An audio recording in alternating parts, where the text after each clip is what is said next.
United States اور China کی جو ٹریڈ وار ہے، اس کی وجہ کیا ہے، اس کے کیا امکانات ہیں، to what extent it will move forward, اور کیا یہ انٹرنیشنل انٹرسٹ میں یا ان کنٹریز کے اپنے بھی انٹرسٹ میں یہ ہے کہ نہیں۔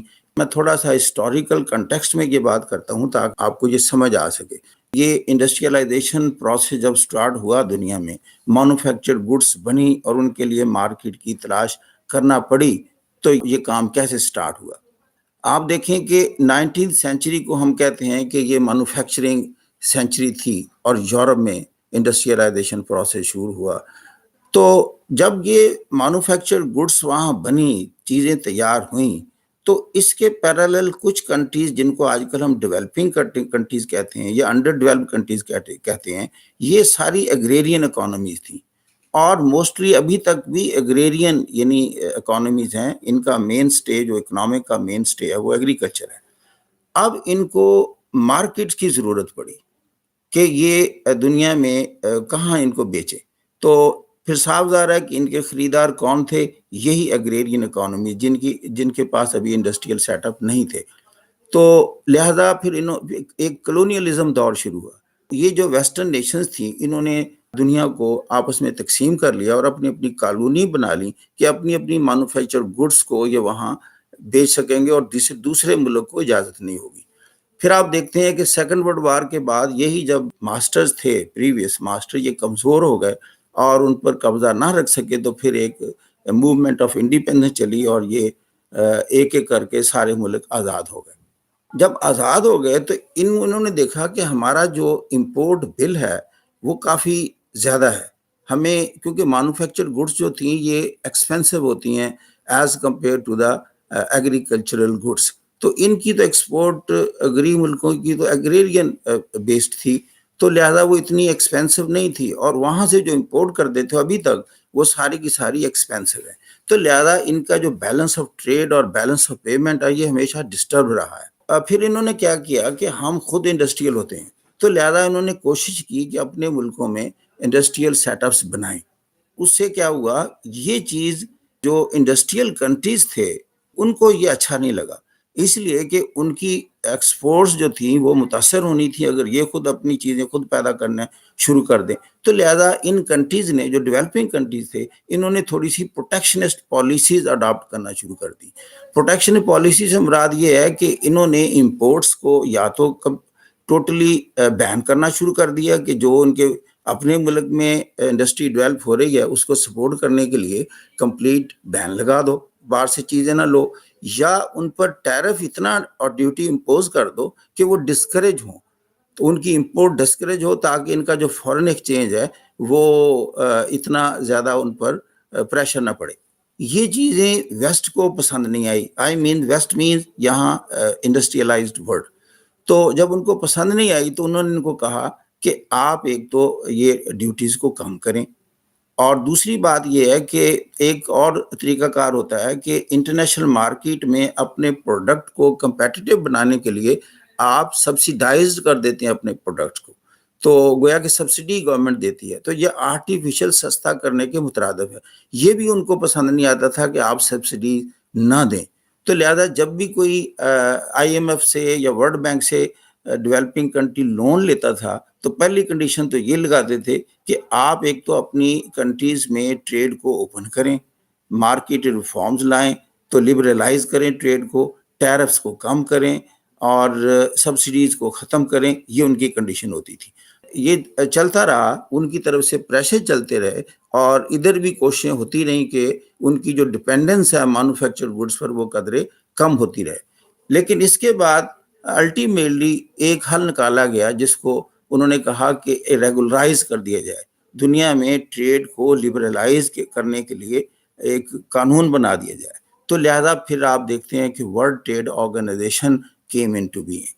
تو ورلڈ ٹریڈ آرگنائزیشن جو تھا یہ بیسیکلی ٹریڈ کو لبرلائز کرنے کے لیے تھا، اور دنیا میں کہ اپنی جو ٹیرفز کو آپ کم کریں اور آہستہ آہستہ آپ ختم کریں اور اپنے کنٹریز کو اوپن کر دیں for the import of goods from all over the world, let the products compete among them selves in the market. تو یہ کلچر کریٹ کی گئی، تو گویا کہ یہ اینٹی پروٹیکشنزم کلچر تھی۔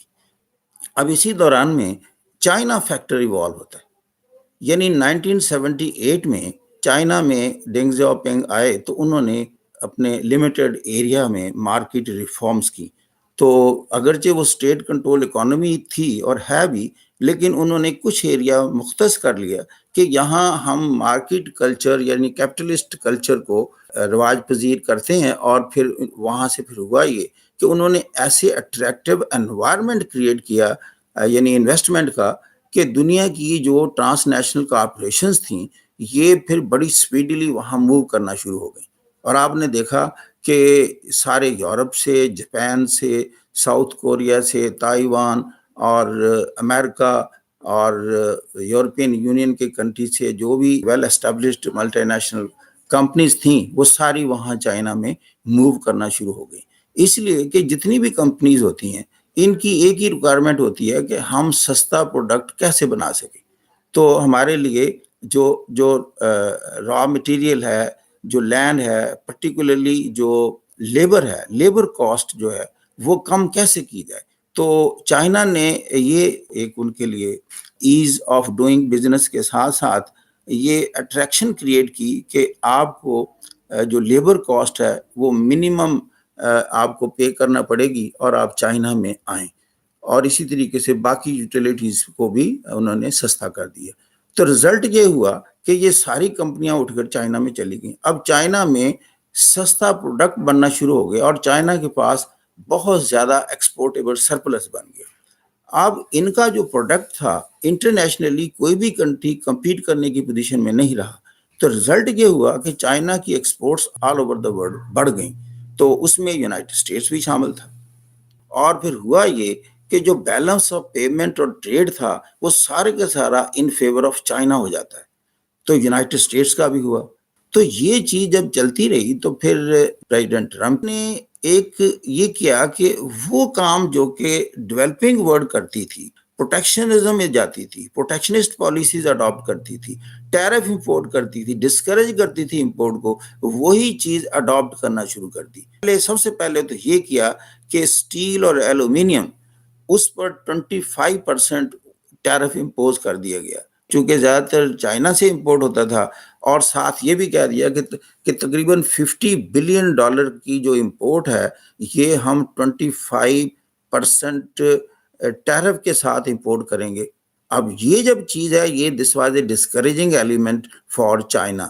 تو پھر یہی چیز ناٹ اونلی فار چائنا. تو امریکہ نے کہا جہاں سے بھی اسٹیل اور ایلومینیم ہم امپورٹ کرتے ہیں، وہ آپ کے نوٹس میں ہوگا کہ تقریباً 90% اسٹیل اور ایلومینیم جو ہے امریکہ دنیا کے 110 ممالک سے امپورٹ کرتا ہے. تو جس میں زیادہ تر شیئر جو ہے چائنا اور یورپین یونین کا ہے اور کچھ افریقہ کے کنٹریز کا ہے. تو اب یہ جب چیز ہوئی تو چائنا کو محسوس ہوا کہ یہ ایک ڈسکریجنگ ایک فیچر ہے، تو لہذا اس نے ریٹیلیٹ کیا ان دا سیم کوائن. وہ ایسے اس نے کہا جی کہ میں بھی $50 بلین کی جو یونائٹڈ اسٹیٹ سے امپورٹ کرتا ہوں میں بھی اس پر 25% ڈیوٹی یا ٹیرف لگا دوں گا. جب یہ چیز ہوئی تو پھر یہ نہ ہوا کہ یہاں بات ختم ہوئی. تو پریزیڈنٹ ٹرمپ نے اس سے آگے گیا، اس نے کہا جی کہ اگر چائنا نے ایسے کیا، یوں ریٹیلیٹ کیا، تو ہم ایڈیشنل 10% $200 بلین کی جو مزید امپورٹ کرتے ہیں وہ بھی ہم چائنا پر امپوز کر دیں گے. جب یہ ہوا تو پھر چائنا کے جو فورن منسٹر تھے انہوں نے کہا کہ دیکھیں یہ کوئی اچھی چیز نہیں ہے. یہ جو انٹرنیشنل مارکیٹ رولز ہیں اور جو ٹریڈ رولز ہیں اور جو WTO کلچر ہے یہ سارا اس کے اگینسٹ ہے، اس اسپرٹ کے اگینسٹ ہے. ایسے یونائٹڈ اسٹیٹس کو نہیں کرنا چاہیے. یہ دیکھیں دنیا کی دو اپروچز ہوتی ہیں، ایک ہوتی ہے ون ون اپروچ اور ایک ہوتی ہے لوز لوز اپروچ. اگر ہم نے یہ جنگ یوں جاری رکھی کہ آپ ہماری چیزوں کو ٹیرف لگائیں اور ڈسکریج کریں اور ہم آپ کی چیزوں کو کریں، تو ہوگا کیا کہ دونوں کی اکانومیز متاثر ہوگی، کیونکہ یہ اکنامک جائنٹس ہیں ورلڈ کے اور ان کا ایک ڈومینو ایفیکٹ اور اس کا ایک ٹرکل ڈاؤن ایفیکٹ جو ہے وہ باقی کنٹریز پر بھی پڑے گا. تو لہذا اوور آل دنیا کی اکانومی میں ایک سلگشنس آ جائے گی. تو انہوں نے کہا کہ دیکھیں یہ مناسب نہیں ہے. تو یہ ایک لوز لوز ایک اپروچ کی طرف ہم جا رہے ہیں، اگرچہ ہم پسند کرتے ہیں کہ we should remain in the win win scenario, اگرچہ وہ نیگوشیشنز ان کے درمیان جاری ہیں لیکن ابھی تک وہ کامیاب نہیں ہو سکی۔ تھوڑا سا اعتراض جو کچھ جینون تھا یونائٹڈ اسٹیٹس کا، وہ چائنا کے حوالے سے، وہ یہ تھا کہ چائنا وائلیٹ کر رہا ہے امریکن انٹلیکچوئل پراپرٹی رائٹس کو، کہ جو انٹلیکچوئل پراپرٹی رائٹ ہیں، یہ آپ سمجھتے ہیں کہ جو چیز اوریجنیٹ ہوتی ہے کسی کنٹری میں، جو ایجاد ہوتی ہے، ان کا یہ حق ہوتا ہے، رائٹ ہوتا ہے کہ ان کی پرمیشن سے کوئی اس کی کاپی بنائے۔ تو لیکن چائنا میں یہ چیز دیکھی گئی ہے کہ وہاں اس کو آبزرو نہیں کیا جاتا، اور یہ ان کی پرمیشن کے بغیر ہی وہاں اس طرح کی کاپیز اور یہ بنتی ہیں، جس پر آبجیکشن جینوئن ہے۔ یہ یونائٹڈ اسٹیٹس کا یا باقی کنٹریز کا آبجیکشن جینوئن ہے، جس کو چائنا نے رسپونڈ کیا کہ they will look into that and they will take all measures to stop that bad practice۔ اب یہ جو ٹریڈ وار ہے، اس سے ہم کہتے ہیں کہ چائنا اور امریکہ دونوں کے جو انٹرپرائزز ہیں بڑی بری طرح ہرٹ ہو رہے ہیں، کیونکہ فری ٹریڈ سسٹم متاثر ہو رہا ہے۔ تو اس کے بارے میں ریزنٹمنٹ کے لیے چائنا کی نہیں ہے، جو پریزیڈنٹ ٹرمپ کی یہ جو ٹریڈ وار انیشیٹ ہوئی ہے، اس میں کینیڈا نے بھی ریزنٹمنٹ شو کی ہے، اس میں یورپین یونین نے ریزنٹمنٹ شو کی ہے، اور WTO جو آرگنائزیشن ہے وہاں بھی یہ ریزنٹمنٹ شو ہوئی۔ اب دیکھنا یہ ہے فیوچر میں کیا ہوگا۔ تو کیا یہ جو ٹریڈ وار ہے، اس کے نیگیٹو امپیکٹس اتنے زیادہ ہوں گے؟ یہ دنیا کو متاثر کرے گا اور کس حد تک کرے گا؟ میں یہ سمجھتا ہوں کہ آپ دیکھ رہے ہیں کہ اب یہ دنیا میں جو نا بڑی انکلوسیو گلوبلائزیشن کی کلچر ہے، ایکسکلوسیو گلوبلائزیشن کا اب سکوپ نہیں رہا۔ ٹھیک ہے، یونائٹڈ اسٹیٹ دنیا کی سب سے بڑی اکانومی ہے، لیکن باقی بھی جو کنٹریز ہیں ان کے اتنے الائنسز بن چکے ہیں کہ وہ کافی حد تک اس بات کو نیوٹرلائز کر سکتے ہیں۔ مثال کے طور پر آسیان کنٹریز ہیں، یہ بہت بڑا ایک اکنامک الائنس ہے 10 کنٹریز کا۔ پھر شنگھائی کوآپریشن آرگنائزیشن ہے، یہ بھی ایک بہت بڑا آرگنائزیشن ہے، یا CPTPP ہے، یورپین یونین ہے۔ اب یہ میوچل ٹریڈ اگر انکریج کرتے ہیں تو یہ میرے حساب سے بہت حد تک نیوٹرلائز کر سکتے ہیں یونائٹڈ اسٹیٹس کی اس جو پروٹیکشنسٹ کلچر ہے، اکنامک پروٹیکشنسٹ کلچر۔ اور دوسری بات یہ ہے کہ دنیا میں اس وقت جو TNCs ہے، میں ملٹی نیشنل کارپوریشن کی بجائے یہ لفظ ذرا استعمال کرتا ہوں، TNCs ٹرانس نیشنل کارپوریشنز، ان کا بہت زیادہ رول بڑھ گیا ہے، ان کا انفلوئنس بڑھ گیا ہے۔ یہ دنیا کے کنٹریز کو انفلوئنس کرتے ہیں، ان کی پالیسیز کو بنواتے ہیں، اس لیے کہ کئی ملکوں میں تو بڑے بڑے یہ الیکشن کمپین کے فائنانسرز ہوتے ہیں، تو لہذا ان کا لیجسلیشن پر بڑا ایفیکٹ ہے، اور یہ بڑے جائنٹس ہیں، ان کے کئی کمپنیز ایسی ہیں جن کے بجٹ ملکوں کے بجٹ سے بھی زیادہ ہیں۔ تو لہذا چونکہ یہ ٹریڈ وار ان کے انٹرسٹ میں نہیں ہے، تو انہوں نے اپنا رول ادا کرنا ہے، اور رول کیا کرنا ہے؟ انکلوسیو گلوبلائزیشن کے لیے، ایکسکلوسیو گلوبلائزیشن کے لیے نہیں۔ تو لہذا جو میں فورسی کرتا ہوں، جس کو آپ بھی ریفر کر سکتے ہیں TNCs کے حوالے سے، کہ یہ زیادہ دیر چلنے والی نہیں ہے یہ وار۔ دس وار از ڈیسٹنڈ ٹو بی اینڈڈ۔ آخری بات جو اس میں عرض کروں گا وہ یہ ہے، تو پھر ان ملکوں کو کیا کرنا چاہیے جب یہ دیکھیں کہ کسی ملک کی امپورٹس بڑھ گئی ہیں، یا ہم اس پر بہت ڈپینڈ کرنا شروع کر دیا، جیسے امریکہ نے فیل کیا کہ we have to be dependent on Chinese goods, جس کی وجہ سے چائنا کا جو ایکسپورٹس بڑھ گئی ہیں، ہماری امپورٹ کم ہو گئی ہیں، تو ہمارا بیلنس آف پیمنٹ ڈسٹرب ہو گیا ہے۔ تو اس سے یہ ہے کہ کچھ چائنا شاید تھوڑا سا خیال کرے اس کا۔ اور دوسرا جو ایز این انٹلیکچوئل آپ نے سجیشن دینا آخری، وہ یہ دینا ہے کہ دیکھیں دنیا میں اچھی اکانومی کو بلڈ اپ کرنے کا ایک ہی فارمولا ہے، وہ ہے you have to go to your اور invoke your core competent area. Core competent area میں کہتا ہوں وہ آپ کا اکنامک فیلڈ اپنے کنٹری کا، جس میں you have competitive advantage and edge over other countries, جس میں آپ دنیا سے بہتر چیزیں پروڈیوس کر سکتے ہیں، I mean quality wise high and price wise love.